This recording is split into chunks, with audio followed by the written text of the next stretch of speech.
nos pères, ils sont nos mères, ils sont nos frères, ils sont nos sœurs. Ils sont porteurs de blouses blanches, bleues, vertes ou roses. De jour comme de nuit, ils travaillent pour nous délivrer des affres de la maladie. Vous l'avez compris. Il s'agit des garçons et filles de salle, des infirmiers, des laborantins, des médecins généralistes ou spécialistes.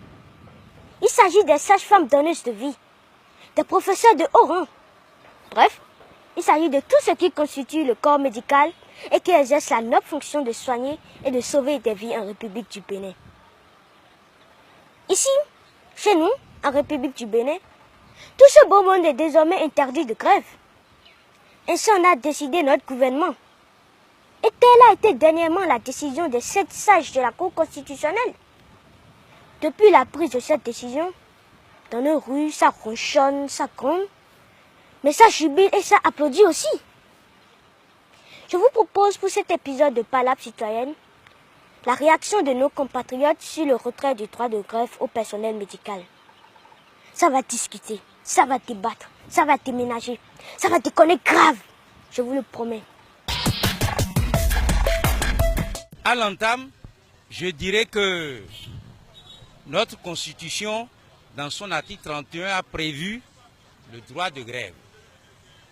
Et ce n'est pas la grève que nous sommes arrivés à la démocratie libérale et dans un état de droit. Sans les grèves perlées, le régime militaro-marxiste du feu président Kérékou serait encore là. Le PAPB serait toujours en force. Mais nous pensons que il n'est de secret pour personne de constater qu'il y a beaucoup d'incongruités dans nos tests en République du Bénin. Et je constate, et comme vous le constatez également, que l'exercice de droit de grève dans le secteur de la santé contraste avec le serment d'Hippocrate. Et que ces médecins-là, ou du moins ces agents de santé, prêtent avant d'aller en fonction. On ne peut pas laisser des vies humaines partir de vie à trépas, sous prétexte qu'on est en train de réclamer combien? 1000 francs, qu'on est en train de réclamer des primes. N'est-ce pas que je vous avais averti? Ça va s'affronter, se confronter, s'entrechoquer et même vous choquer. J'ai été secrétaire général d'une confédération. Tout le temps, nous avons tiré la sonnette d'alarme sur les problèmes essentiels des travailleurs. Si le médecin, si l'infirmier ne se sent pas bien, est-ce qu'il peut bien soigner? Le fait d'avoir des soucis peut créer beaucoup de morts. Beaucoup de morts dans l'exercice des fonctions du médecin et de l'infirmier, j'en passe. Oh, vous êtes secrétaire général de confédération. Patron de grève, vraiment beaucoup de gens meurent dans nos hôpitaux. Jusqu'à présent, ce ne sont pas les soucis qui les font passer de vie à trépas, mais plutôt l'absence au lieu où l'on doit être et le dévouement qu'il faut avoir quand l'on y est qui assassine. Pour finir, j'espère qu'on se dira d'ici à la fin de cet épisode le montant du salaire à payer pour que nous soyons à jamais à l'abri des soucis. Le constat est là, quand il y a grève, ce sont des vies humaines qui en pâtissent. Et il faut ne pas avoir un enfant, il faudrait ne pas avoir un parent, une épouse ou un mari pour comprendre dans les hôpitaux ce qui se passe sans même qu'il y ait période de grève. Il faut aller au CNHU à côté, au moment où il n'y a pas de grève, et voir ce qui se passe. Si tu n'as pas de parrain, tu ne peux pas obtenir un petit lit. Les soins, ça vient tardivement. Et qu'en serait-il quand on serait au moment de grève? C'est par là que je vais commencer par dire, je désapprouve fortement la grève en milieu médical qui est contraire aux dispositions du serment de l'Hippocrate que prête un médecin avant d'entrer en fonction. Les médecins réclament quoi? Que l'État, que la République ne peut pas donner. Plateau technique. C'est pour nous citoyens lambda. C'est pour mieux nous traiter, nous citoyens lambda. Donc, je pense que lorsque la grève est déclenchée, si on est un bon responsable politique, on se dépêche et on règle les problèmes. Plateau technique hyper moderne, je valide. Belle infrastructure hospitalière, je valide. Amélioration des conditions de vie et de travail du personnel de santé. Je valide. Amélioration des soins à apporter à tous les malades de la terre béninoise. Je valide aussi. Mais voici que la satisfaction de tous ces besoins passe par l'argent, et beaucoup d'argent. Alors suffit-il que le responsable politique du moment dise que pour le moment, il n'a pas les moyens pour faire face à ces revendications, pour que l'on se mette à s'entretuer, à se décimer, à installer l'hécatombe?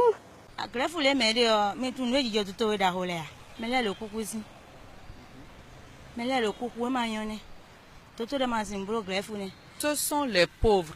Ce n'est pas les riches, ce n'est pas ceux qui les riches ici, ceux qui ont l'argent qui meurent, hein, parce qu'ils ont la possibilité d'aller se faire soigner dans les cliniques de ces privées, de ces mêmes médecins qui sont en train de gréver. Vous voyez? Donc, ou soit il y a d'autres carrément, ils ont la possibilité d'être évacués à l'extérieur. Donc c'est le pauvre béninois, le béninois lambda qui se retrouve dans le fin fond quelque part du pays, à Tchoumi par exemple, qui en pâtit, c'est lui qui va mourir. Après, docteur grève quand il a zone mais docteur grève mais docteur maintenant moi il est bon là il a zone fier mais bata rien à coup mais quand bata coup ba bata va ba mais ba bazan docteur l'amlo grève. Si aujourd'hui, on leur retire la grève, mais l'État a raison, le gouvernement aussi a raison de leur retirer ça. Ce n'est donc pas ex nihilo que l'on a fait le retard du droit de grève au personnel médical. La fumée d'aujourd'hui provient des feux d'hier. Elle est la résultante de tous les disparus en milieu hospitalier pour faire de grève. Si on leur retire le droit de grève, comment vont-ils revendiquer leurs droits? Parce que c'est au bout des revendications qu'ils obtiennent ce qu'ils demandent. Interdire les grèves, cela ne veut pas dire qu'on ne va plus revendiquer. Donc s'il y a des choses à réclamer, ils vont les mettre sur la table. Ils ont le droit de faire de sit-in et pour passer un message et pour réclamer un certain nombre de choses. Donc ils vont l'exprimer et quitte maintenant au gouvernement de prendre aux autorités de prendre en considération leurs doléances et afin de leur donner satisfaction. Je dis ce retrait-là, c'est zéro. Pourquoi la constitution du 28 février qui a été validée par le référendum du décembre 90 est toujours en vigueur? Mais quand on contraste ou on fait un rapprochement entre ce que la Constitution reconnaît comme l'exercice de grève et ce qui est dans le règlement de la loi organique sur l'exercice de grève, il y a que nous devons comprendre qu'il y a les tests, il y a l'esprit des tests et il y a la jurisprudence. Ce n'est pas tout ce qui est dans un test qu'on applique. Il y a des options qu'une loi ne prévoit pas et quand des situations exceptionnelles viennent, on est obligé de le faire. Quand le président Olo de la magistrature passée a décidé à renvoyer même le document au niveau de l'Assemblée nationale, mais il a demandé qu'on recadre. Et on devrait attendre la réponse de l'Assemblée nationale. Mais lui vient, tout de go, il balaie. Vous avez vu, la cour de Olo avait donné raison à les médecins. Nous sommes en démocratie. Pourquoi ce gouvernement-là va dire qu'il va retirer la grève? Jamais ça ne marchera pas.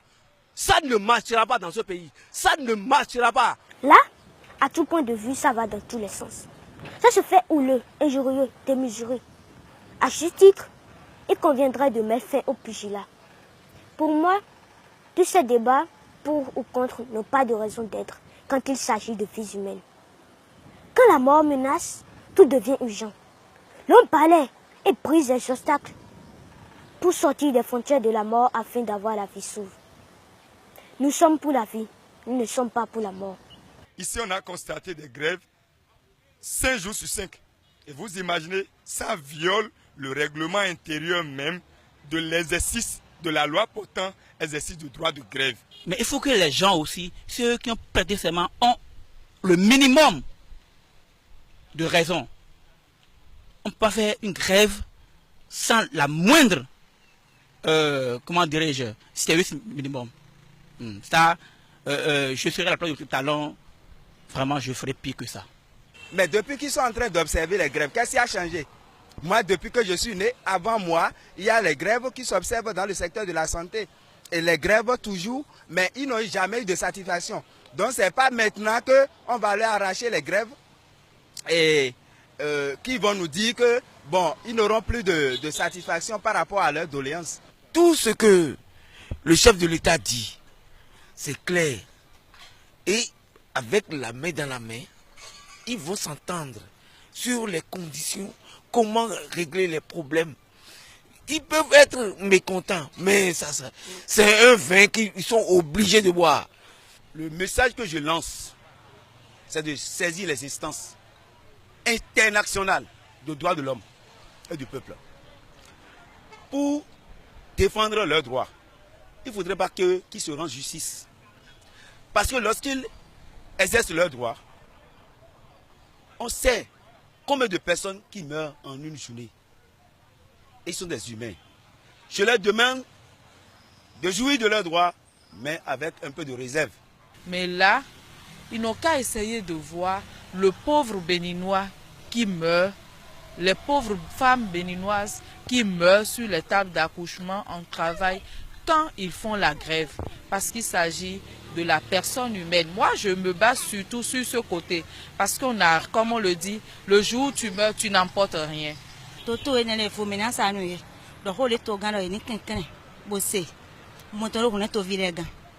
si dans ce pays, l'on se donnait simplement la main? Et si dans ce pays, l'on essayait un peu de sortir des grandes déclarations pour faire face à la triste réalité qui pourrait nous emporter tous si rien ne se fait? Notre fraternité proclamée est-elle un vain mot? Non, je ne crois pas. Pour moi, notre fraternité se vit au quotidien. La preuve est qu'elle se vérifie même au début du film que nous allons vivre. Je garde l'espoir qu'à la fin de l'histoire, nous la retrouverons. À vous le téléfilm.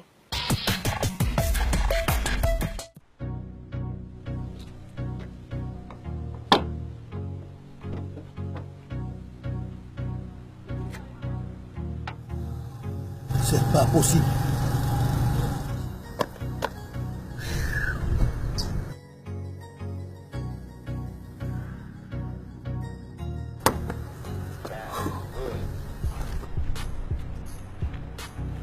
Bonjour monsieur. Permettez-moi de vous aider.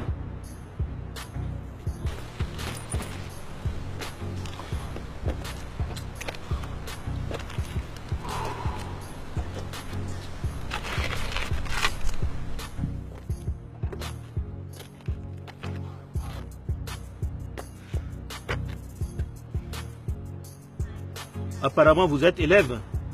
Oui monsieur. Et où avez-vous appris le travail de mécanicien? Je n'ai jamais appris ça quelque part.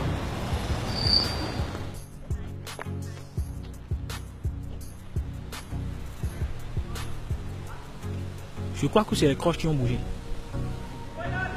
Démarrez le moteur s'il vous plaît.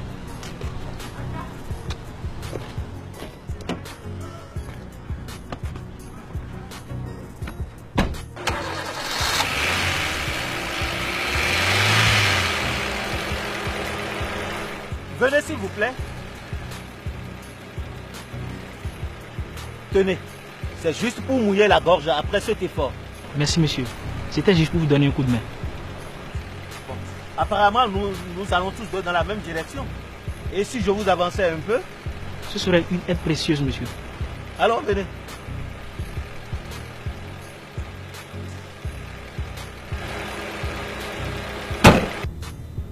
Vous auriez pu prendre l'argent.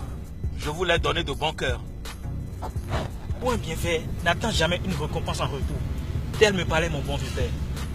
C'est avec plaisir que j'aimerais rencontrer cet enseignant de la vie. Malheureusement, il ne vit plus. Oh, excusez-moi.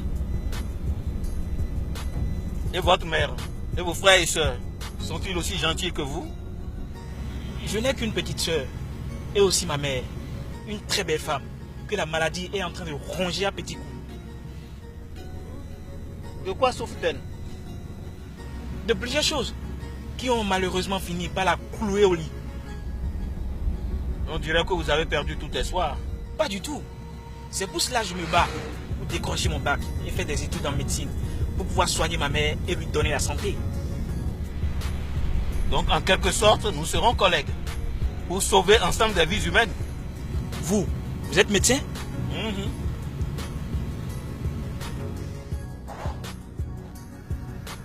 Vous pouvez vous arrêter si je descends.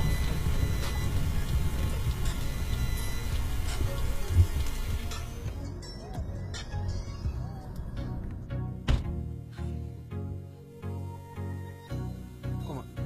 Mais où se trouve votre maison dans ce coin perdu? Non, elle est encore bien loin. Ok. Tenez. Appelez-moi quand vous voudrez, on ira faire ensemble la consultation à votre mère. Ok. Merci, monsieur.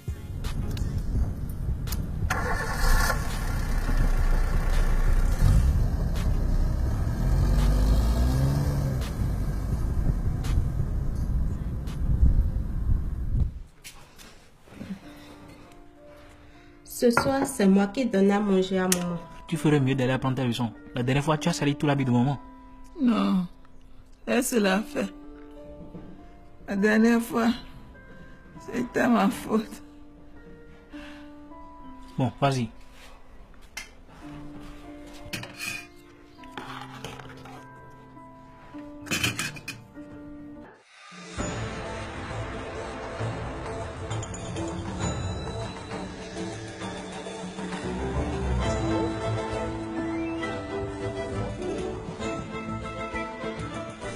Avec le débrayage qui depuis des semaines, voire des mois, s'observe dans nos centres de santé, les patients ne savent plus à quel sein se vouer pour avoir la vie sauve. Ça fait 10 jours que mon épouse est couchée sur un lit dans cet hôpital, le plus grand du pays. Et depuis, l'on ne voit personne pour la soigner. De jour en jour, le mal s'aggrave et je commence par perdre espoir. À l'urgence, comme dans tous les autres services de nos hôpitaux, les patients s'entassent et à défaut d'être soignés, ils semblent n'attendre que le moment de passer de vie à trépas pour rejoindre la morgue qui apparaît par ces temps de grève comme le seul service de nos hôpitaux qui tourne à plein régime. Chérie, ne trouves-tu pas que votre histoire de grève la dure un peu trop? Si le gouvernement fait ce qu'on lui demande, dès demain, on pourra reprendre le travail. Mais beaucoup de nos compatriotes meurent. En attendant de trouver un consensus, ne serait-il pas sage d'arrêter la saignée? Là où nous sommes parvenus, nous ne pouvons plus faire demi-tour. Tant que le gouvernement ne va pas satisfaire nos revendications, l'hécatombe continuera. Mais c'est quand même triste. Reconnaissons que c'est vraiment triste. C'est très triste. Maman, devine qui a préparé le repas. Il y a ton grand frère qui a préparé la friture. C'est bien délicieux. Toi, tu as préparé le riz. C'est pas bien cuit. Ai-je mal deviné?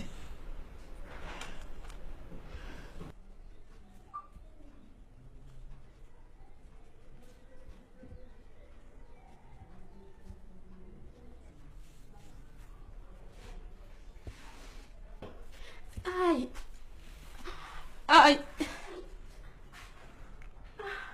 C'est quoi?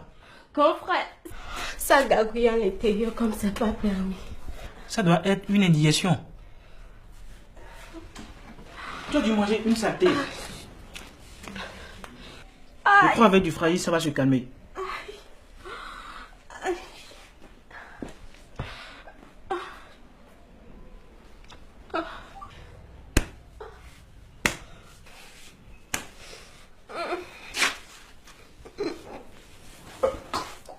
C'est très sérieux, hein? J'ai envie d'aller aux toilettes. Alors viens.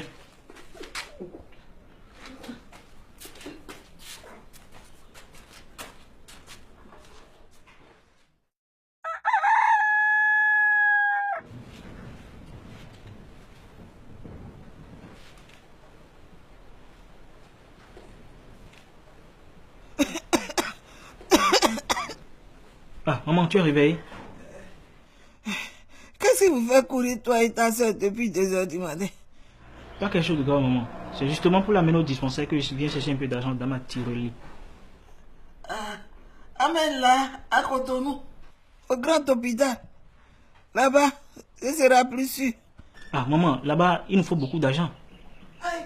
Ne sous-estime pas le mal.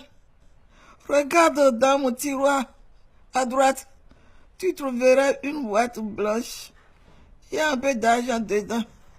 Prends le tout et allez en taxi. Vous avez déjà trop perdu de temps. D'accord, maman.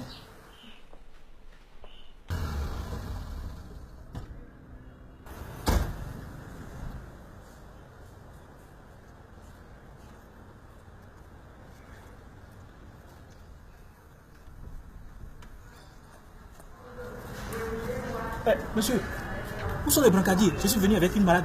Je suis mais je ne travaille pas. Vous n'avez pas vu ce qui est écrit là?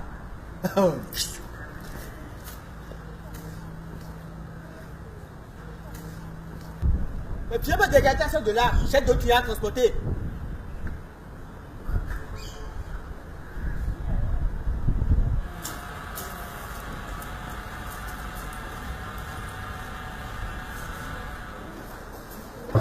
Est-ce à dire qu'il n'y a personne dans cet hôpital pour sauver la vie de ma soeur? Du plus petit agent au grand professeur, la position est unanime. Pas le moindre soin à un patient tant que l'État ne satisferait pas entièrement nos revendications. Peut-être c'est clair.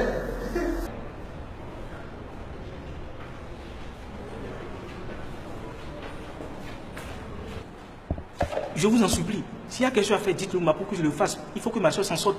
Non, vraiment, à te voir, je sais déjà que tu n'as pas l'argent. Sinon, je vais te conseiller d'aller rapidement dans une clinique privée. Si vraiment tu tiens à la vie de ta soeur.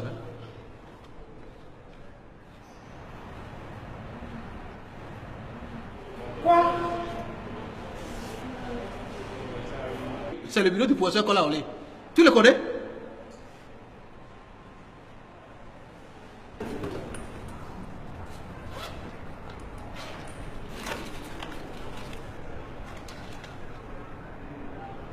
Passez-moi votre téléphone.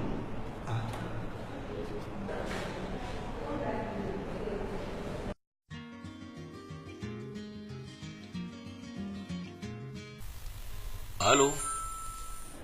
Allô, docteur? C'est Christian Agbeta, le collégien qui vous a aidé l'autre jour, au bord de la route de Béteroum. Ah, mon ami. Non, je dis plutôt mon futur collègue. Comment va la santé de ta maman? Ça va un peu mieux. Je suis à l'hôpital universitaire, devant votre bureau. Ma jeune soeur n'arrête pas de vomir et de se tordre de douleur. Oh! Mais tout le personnel médical est en grève depuis bientôt 3 mois. Tu ne savais pas? Bon, écoute. Attrape vite un taxi et rejoins-moi à la clinique Vie Sacrée.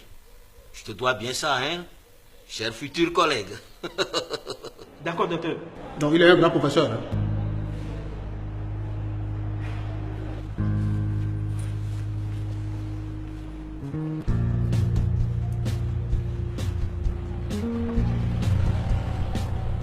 Allez, personne, pour de vrai, ça va aller.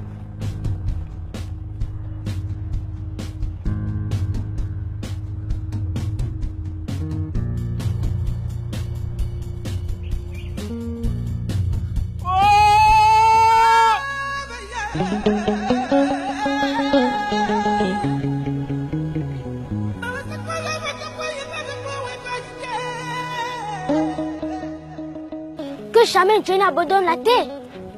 Que jamais son silence ne réponde à nos cris. Que jamais nos médecins Dieu sur terre ne donnent un maximum à la mort en désertant le sanatorium. À la lueur où allaient les choses, qui sait? Peut-être que le jour où nos médecins auront réussi à tout avoir, il ne restera plus personne à soigner. Aucune vie à sauver. Même pas la possibilité de rembourser la petite dette morale contractée au bord d'une route, près d'un jeune homme au cœur débordant de bonté. Bonne soirée, bonne santé à vous et au prochain rendez-vous de Palabres citoyennes.